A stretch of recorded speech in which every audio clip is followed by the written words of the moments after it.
আসসালামু আলাইকুম, সবাই কেমন আছেন? আশা করি সবাই খুব ভালো আছেন এবং সুস্থ আছেন। তো আবারও আরেকটি নতুন রেসিপি নিয়ে আপনাদের সামনে আমি হাজির হয়েছি।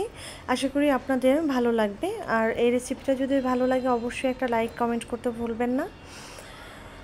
তো চলুন শুরু করা যাক। প্রথমে আমি এখানে আমরা নিয়েছি, তো একটা পিলারের সাহায্যে আমি আমড়াগুলা ছিলে নিব। আজকে আপনাদেরকে আমি খুব সহজ নিয়মে আমড়ার আচারটা তৈরি করে দেখাবো। তো এক এক করে আমি পিলারের সাহায্যে সবগুলো আমরা ছিলে নিচ্ছি। আর আমি এখানে হাফ কেজির একটু বেশি হবে আমরা নিয়েছি। চাইলে আপনারা বেশি করে আমরা নিয়ে আচারটা তৈরি করতে পারেন। তবে এর জন্য আপনাদের যেটা করতে হবে, উপকরণগুলো সব আপনার ওইভাবে আপনার মেজারমেন্ট মেপে মেপে দিতে হবে।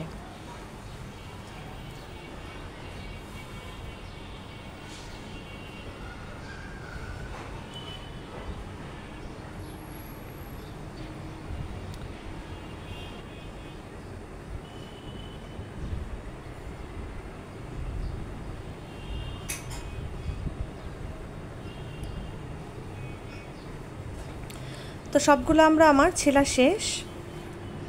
তো এখন একটা বোলের মধ্যে আমি পানি নিব। পানির মধ্যে সবগুলো আমি কিছুক্ষণ ভিজিয়ে রাখবো মাঝখান থেকে আপনার ফালি দিয়ে। তো এইভাবে মাঝখান থেকে কেটে কেটে নিব। আর যদি কারো এইভাবে ভালো না লাগে তাহলে আপনার 4টা ফালা দিয়েও নিতে পারেন বা কেউ 2 ফালা দিয়েও নিতে পারেন, যেটা যার যেমন ভালো লাগে ওই হিসাবে আপনার কেটে নেবেন। কিন্তু আমি 4 দিক থেকে একটু একটু করে আপনার কেটে নিচ্ছি। তো এখন এটাকে আমি 5 মিনিটের মতো ভিজিয়ে রাখবো। তো 5 মিনিট আমি ভিজিয়ে রেখেছিলাম।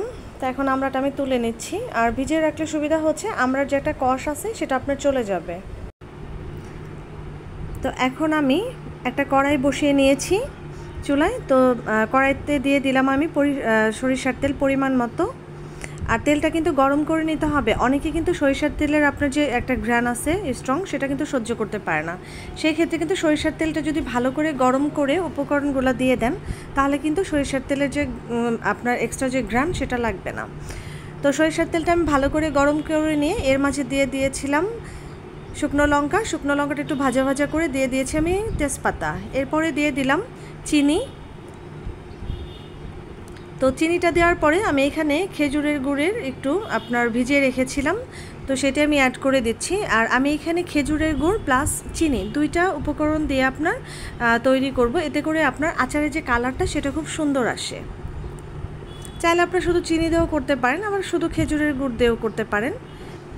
আমার কাছে মনে হয় আপনার চিনি বা খেজুরের গুড় দুইটা মিক্স করলে মনে হয় আচারটা খেতে বেশি ভালো লাগে। তো একটু জ্বালাম করার পরে এখন মশলাগুলো অ্যাড করে দিচ্ছি। প্রথমে দিয়ে দিলাম 1 চামচ ধনিয়া ফাঁকি, 1 চামচ শুকনা লঙ্কা ফাঁকি, 1 চামচ হলুদ ফাঁকি। তারপর সবগুলো উপকরণ আমি ভালো করে মিশিয়ে নিচ্ছি। তো একটা বলক আসার পরেই কিন্তু এর মাঝে আমি আমড়াটা অ্যাড করে দিব। তো বলক আসার পরে আমি দিয়ে দিলাম স্বাদ অনুযায়ী লবণ। আর লবণটা বুঝে দিবেন, কারণ আচারে কিন্তু আপনার লবণটা অ্যাড করতেই হবে। তো এখন আমি দিয়ে দিচ্ছি সবগুলো আমড়া।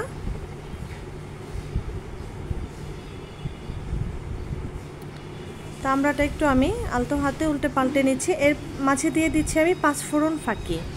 আর 5 ফোড়ন ফাঁকিটা কিন্তু আচারে দিতেই হবে। 5 ফোড়ন ফাঁকিটা যদি না দেন তাহলে কিন্তু আচারের যে স্বাদ সেটা একদম অসম্পূর্ণ রয়ে যাবে। তো এর মাঝে কিন্তু আমি আরও 1 টেবিল চামচ খেজুরের গুড় আপনার অ্যাড করে দিলাম। তো এখন এটাকে আমি মিডিয়াম আঁচে খুব ভালো করে জ্বালাম করে নিব আচারটা তৈরি হওয়া পর্যন্ত। আর প্রথমেই বলেছি আজকে আমি আপনাদেরকে খুব সহজ নিয়মে আমড়ার আচারটা তৈরি করে দেখিয়েছি।